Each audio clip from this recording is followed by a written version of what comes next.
I'm back today with another brutal horror endings tier list. This is where I choose a bunch of horror films and I rank them on how brutal they are. Obviously, this is just my opinion. I will leave the tier list that I've made in the description so you can play along with me if you want. I will be, of course, talking about endings of films today, so massive spoiler warning, but I have done timestamps so you can skip around and miss out any films that you haven't seen yet so they don't get spoilt for you. First things first, let's go over our tiers. If you've seen another one of my brutal rankings so far, then you may already know the tiers, but let's go through them anyway. S tier is Put Shrek On Now. These are ones that are just so brutal. They really stick with you, and so much so that you just need to put something happy on after. A tier is Ingrained in My Brain. B tier is We'll Be Thinking About This for a While. C tier is Iconic but Not So Brutal. And the final tier, D tier, is Weakest Part of the Film. The first film we have is Bones and All. This is definitely quite a gory horror film. We follow an outcasted girl who has been on the run for most of her life. She ends up meeting a boy that is very similar to her and they go on this road trip together. So much happens on this journey, but we really get to see this beautiful relationship between them build, living in a world where they are so different from everyone else, but they finally found each other. They are both different because they both are cannibals in this world where normal people don't know that these cannibalistic people exist, but there are quite a few of them scattered around. But this film does unfortunately end in tragedy, with our main character Lee fighting with Sully, who is another cannibal. He is one that they met along the way, but he isn't so nice. He is a total creep. They have this fight because Sully actually attacks Maren, who is our other main character. She is with Lee. Lee does manage to kill Sully, but he ends up dying himself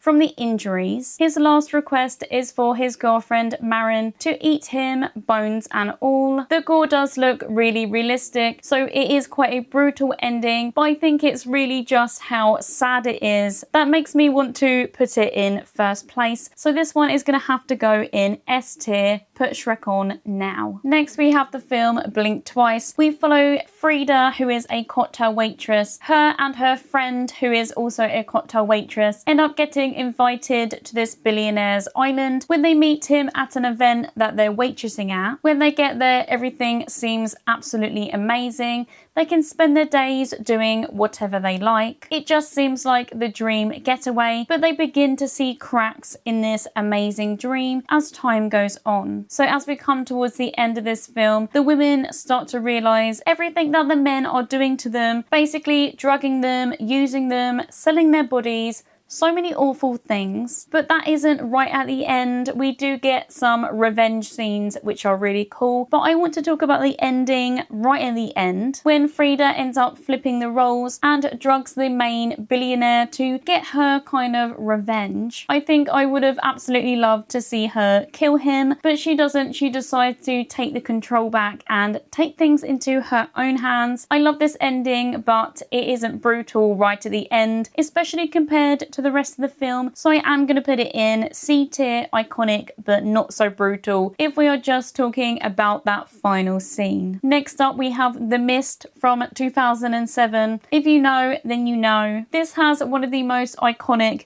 memorable and very stressful endings to a horror film. This is based off of a Stephen King novella. In The Mist, we follow a man and his son who are trapped inside a supermarket with a few others. They are all taking shelter from this mysterious mist, and inside this mist is a bunch of violent monsters. At the end of this film, are stuck inside the car, the mist is surrounding them, are going to end up dying in the worst way possible. It's going to be super scary and traumatic to them, so he has a plan to kill them all and then himself.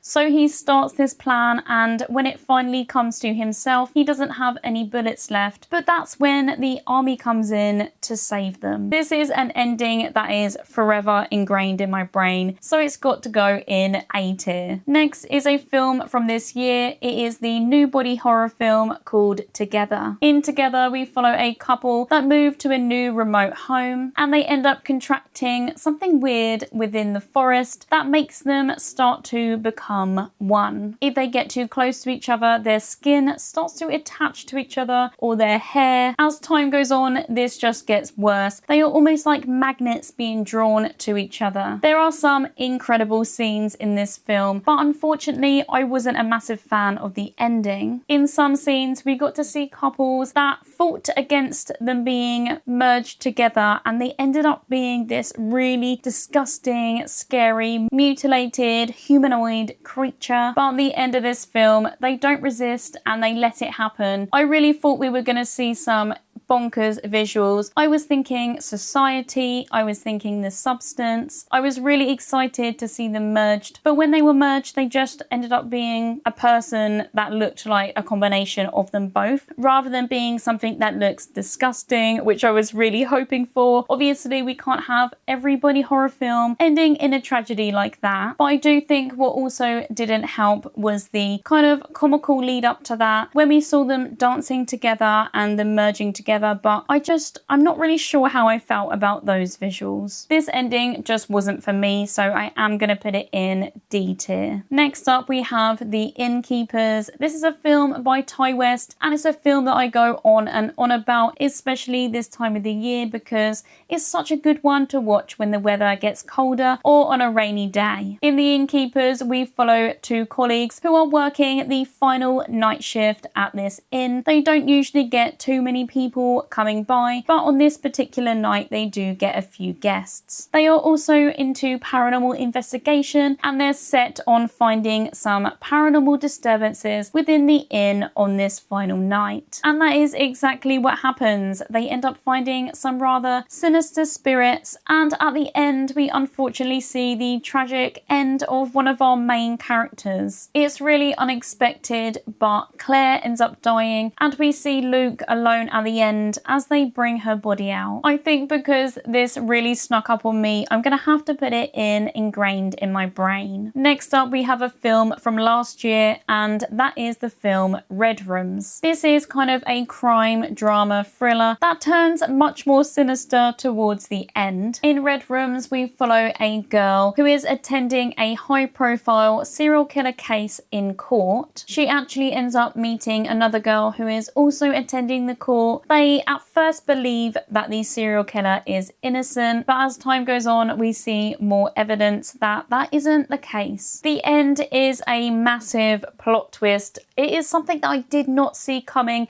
and it is so disturbing. The main character that we've been following this whole time, we don't realise how obsessed she is with this case until we see her bidding online on a video of one of these serial killers' victims' deaths. But to really put the cherry on the cake of this disturbing film, she dresses up as this schoolgirl who got murdered, breaks into her house, takes photos in her bedroom, and attends court dressed as her in her school uniform in front of the serial killer. Obviously, before she goes in, they're not just going to let her in looking like that. She has a big coat on, so nobody knows what her sick plan is. This film just did a whole 180 on my brain. It's definitely got to go in S tier, put Shrek on now. Next we have 10 Cloverfield Lane. This is in the Cloverfield universe, but very different from the first film. This film we follow a few people that are in an underground bunker. The man that they are in there with, they believe that he may be holding them hostage, but he's telling them that he's actually keeping them safe because outside there is a whole apocalypse going on. Throughout this whole film, we actually don't really know what to believe, but I guess because Cloverfield is in the name, we do kind of already know. Right at the end, one of the characters manages to escape this bunker because she really thinks that he may just be holding them hostage, and she just wants to know the truth for herself. But when she gets out there, she realizes that the man is correct. This isn't really a brutal ending. It is quite a good ending, so I'm going to put it in C tier, iconic but not so brutal. Next we have Would You Rather. This is is a game horror film where participants get invitations to go to this very rich man's house to play a game in order to be able to win a large sum of money. Our main character is desperate for money to pay her brother's medical bills, so she decides to go along and see what this is all about. All of the participants obviously don't know the extent of this game. They don't really know what they are there for. This game ends up being extremely violent, with participants having to do more and more extreme things to themselves and others. But the end of this film really takes a crazy turn, a really unexpected moment where our main character ends up winning. She is the final participant. Everyone else is dead. She has the money, so she goes home to tell her brother, but when she gets there, he has actually overdosed and died, so she did all of this for no reason. I'm gonna have to put this one ingrained in my brain. Next up, we have the film Men. I know a lot of people don't really love this film, but I personally do really like it. I thought it was really stressful. My anxiety was so high alongside the main character, who goes to this rural town that she hasn't ever been to before, and all of the men are acting really weird. They do all have really bad CGI on their faces, and also within the gore, the CGI isn't the best, but I did have a very entertaining time watching this at the cinema, and the ending is just something that you'll never forget, because one of these men gives birth to another man and he gives birth to another man. It's very graphically shown on screen. It's extremely strange, disturbing, kind of funny, but it is something that you just won't forget. So I am going to put Men in. We'll be thinking about this for a while. I wouldn't really say it's extremely brutal, but it is one that you won't forget. Next, we have The Menu. In The Menu, we follow a man who is taking a new girl on a date, but they travel to a remote island to eat at a really exclusive restaurant. There are lots of different courses, and as the meal progresses, things start to get weirder and weirder, and they realise that this isn't just a meal, but also an experience that leads to sacrifice. This is an experience that you can't really get out of, but Margaret, who is the date, does end up finding a loophole and a way out, because these chefs are basically there to provide any food that you want. So when the sacrifice is going to begin, she asks for a cheeseburger and he must provide her that. She must be able to enjoy this burger and she gets it to go. Meanwhile, everyone inside is turned into human s'mores. It's more bizarre than brutal, so this one has to go in B tier. We'll be thinking about this for a while. Next, we have Halloween from 2018. This is the first film out of the newer trilogy. In this film, Michael Myers has been locked up for a while, but during the transportation of some prisoners, he manages to escape. Once he has escaped, he is set on finding Laurie and her family. At the end of this film, Michael arrives at Laurie's home and she actually ends up trapping him inside the basement. Her whole house is rigged to trap him in there, and she sets it alight with him burning down there. Obviously, we know this isn't the end of Myers because this is a trilogy, but I do think this is quite a good ending. It's not overly brutal, so I do think I'm going to put it in iconic but not so brutal. Next, we have The Strangers. This is the original Strangers film. In this film, we follow a couple that go away and they are staying in a remote Airbnb. They end up getting targeted by 3 masked strangers. When they ask these strangers why they're doing this, they simply reply, "Because you are home," implying that they really don't have a motive, making this even scarier because there isn't any reason for this attack. So there isn't any reason why they would stop. If it was for money, the home, or for anything else, then they may have had a chance to escape or bargain with these strangers. But no, they are just relentless, doing this for fun basically. This film doesn't have a happy ending because at the end, we see the strangers who have had enough fun playing around with their prey. They tie the couple up and kill them. There isn't any over-the-top violence, but it is a brutal and shocking ending, so I am going to put this one in A tier. We now have another film that came out this year, and that is Weapons. This is a film by Zach Cregger, who also did Barbarian. In Weapons, we follow a mysterious incident where all the children from one classroom went out of their homes in the middle of the night at the same time and never returned. We follow a few different people, including their teacher, and there is actually one child in the classroom who didn't get taken. We find out towards the end that this child does have something to do with it, but it's not him, it's his aunt, who is definitely like a witch, who has done a kind of ritualistic spell to get all the children to go to his house. They are all in the basement in a kind of trance. She feeds off of them to become stronger. At the end of this film, we see the trance being broken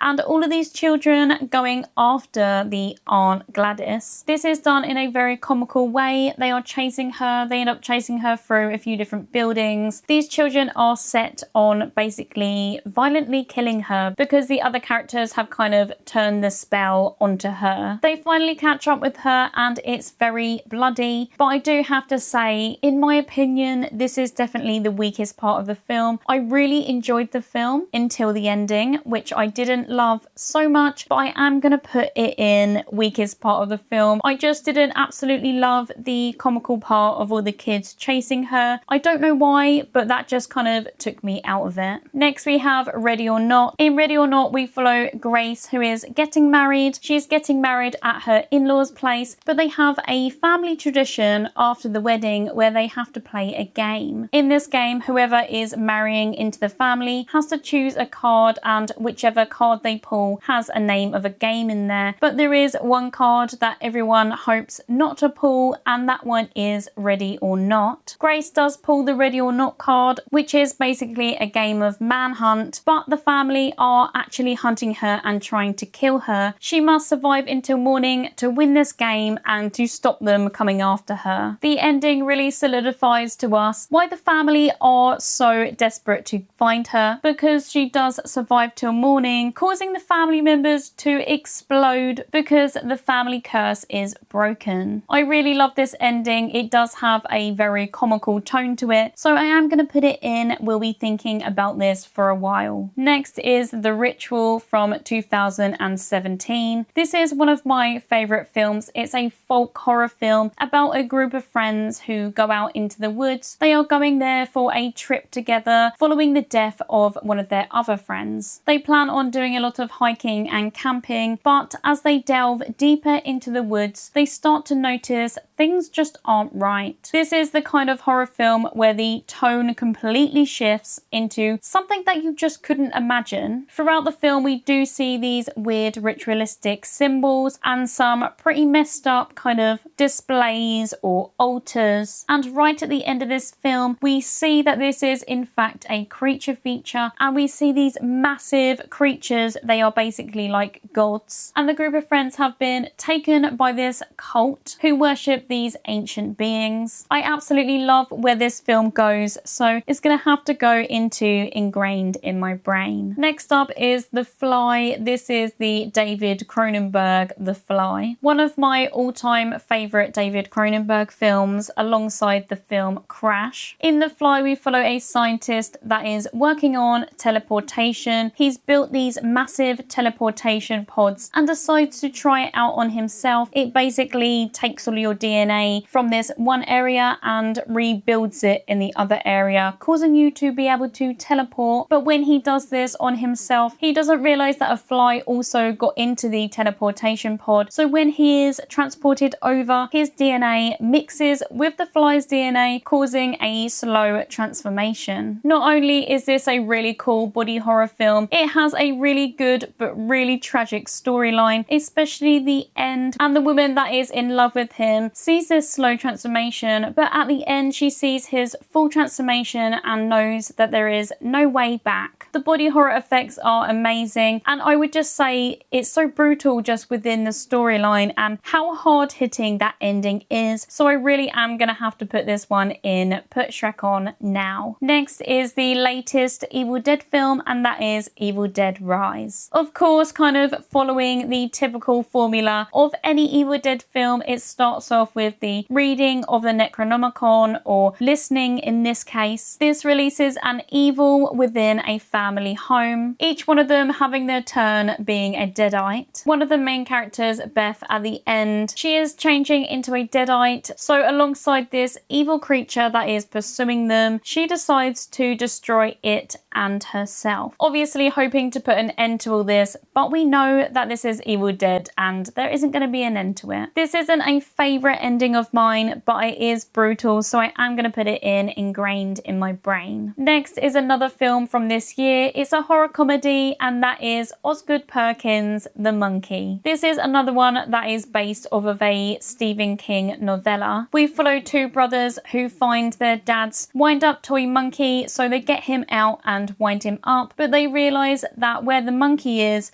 disaster follows. People around them are dying in strange, mysterious ways, so they decide that they need to get rid of the monkey, and they throw him down the well in hopes that no one else will get their hands on him. Many years later, the brothers are grown up, and we see the return of the monkey and lots of tragic deaths. This film is very heavy on the CGI, but it is a lot of fun. Towards the end, we realise that it is one of the brothers that brought this monkey back, but in true comical fashion, at the end, that brother ends up dying pretty quickly. This monkey has caused so much chaos, so much death and destruction. The whole town is basically not there. We also see a bus go past with a load of dead cheerleaders inside. It's a very bizarre ending, and I would say maybe the weakest part of the film. I've just realised all of the films that are in the bottom tier are ones that came out this year. I don't know if it's just the films that have come out this year, but I do feel like I have been overly critical when going to the cinema this year, but there are also films that I did love this year. We now have As Above, So Below. In this film, a group of people go exploring in the Paris catacombs only to find themselves trapped, and the only way that they can basically continue to try to find a way out is to go deeper and deeper. As they go deeper, they are faced with some of their worst nightmares. I absolutely love this film. It is full of so many surprises, and it is really, really scary at times. At the end, we see the people finally escape, but they escape to a kind of backwards world. They are going down, and then they end up coming up a manhole in the ground, so they're obviously now in a different reality. Maybe I would say the ending to As Above, So Below is more scary than brutal, but I am going to put it in. We'll be thinking about this for a while. Next is another film that came out this year, and it is actually my favourite film that came out this year so far anyway, and that is Bring Her Back. In Bring Her Back, we follow two siblings. After the tragic loss of their father, they are put into foster care and quickly taken in by their new foster mum. They meet their new sibling, Oliver, who doesn't really talk, and they just feel like something is off with him. As time goes on, they start to suspect their new foster mum may be hiding some sinister secrets. The practical effects and gore in this film are absolutely wild. They are honestly probably the best that I have ever seen, especially because a lot of it is done in broad daylight. There's no need to hide the effects because they are honestly done so well. This is actually a really tragic story, and basically the foster mum actually lost her daughter. She drowned, and she is desperate to bring her back and to basically bring her back into her new foster daughter's body. They find out that Oliver is also part of this ritual. He's possessed, and she is basically keeping him that way as long as he stays in the circle around their house. At the end of this film, the foster mum is trying to carry out this ritual and put the spirit of her dead daughter into her foster daughter, but things don't go to plan. It is a very, very sad ending. You can really feel the grief. It's extremely heavy and kind of hard to watch. As well as this, we also see Oliver exit the circle around the house and become a little boy again. He is kind of having what sort of looks like a fit, and he is able to talk again. It's quite a traumatic watch. When I finished watching it, I honestly just sat there for a while. This one is no doubt going in S tier. Put Shrek on now. Now we have Kill List. I think this is a very underrated horror film. It's a British horror film, and it is one that has a tone shift kind of towards the end. For the most part, it's a crime thriller, but the horror really comes in at the end. But throughout, it's definitely not shy on the gore and violence. Some of the gore looks so realistic. This is one film that I did have to look away at moments because it honestly just looked too real. We follow a hitman who gets a new job working alongside an old colleague of his. They have to perform a series of high-profile hits, but the further they get into this job, the more they realise that something just isn't right. At the end of this film, things really take a big turn when they end up in a cult-like situation. Our main character Jay's work partner ends up getting killed, and then Jay ends up getting kidnapped. He wakes up and there is a crowd of cult members around him, and they send in the hunchback for him to fight. The hunchback is kind of covered over and they must battle to the death. But what he doesn't realise is, until he has stabbed the hunchback multiple times, that under the fabric is actually his wife with his son on her back. Honestly, this one has to go in S tier. And lastly, another film that came out this year, and it came out at the beginning of the year, and that is Presence. This is a haunting tale, but it's not done in the traditional way because we see the film as if we are the spirit in the house and we are watching the family, a new family that has moved in. I really did enjoy this film. I really liked the originality and the family dynamic. The end of the film really had me surprised. This is another one that is really kind of sad but has a mind-blowing plot twist. So there are two siblings in this household, and at the end one of their friends comes over, but this friend isn't so nice. He has a sinister motive. He drugs them. There is an older brother and a younger sister. His intentions are to kind of have his way and assault the sister once she is drugged. The brother manages to come round after the presence is trying to wake him up after being drugged. He realizes what is happening and runs upstairs to his sister's room and goes for this so-called friend, but he ends up grabbing him and pushing him towards the window, and they both fall out. This is where we realize that the presence that has been in this house the whole time is actually the brother. This is such a tragic ending. I think I'm going to put it in ingrained in my brain. It's not overly brutal, but it is just so shocking. And that is the end of this tier list today. Here is our finished product. Do let me know if you agree with my ranking or not. And also let me know if there are any other horror film endings that you would like me to include in my next video. I do actually already have part 3 planned out, so that will probably be filmed by the time this one is out. But for my 4th brutal horror film endings video, I would definitely love to hear some suggestions. I really hope you enjoyed this video today. I will also leave a link to part 1 in the description if you would like more. I have also done ranking brutal horror scenes and brutal horror openings. I just love doing tier lists. They are so much fun and just another excuse for me to talk about some films. As always, thank you so much for hanging out today. If you would like extra bonus content, then you can always join my Patreon. But if not, then I have loads of content on this channel and I upload pretty frequently as well. I'll see you again in another one very soon.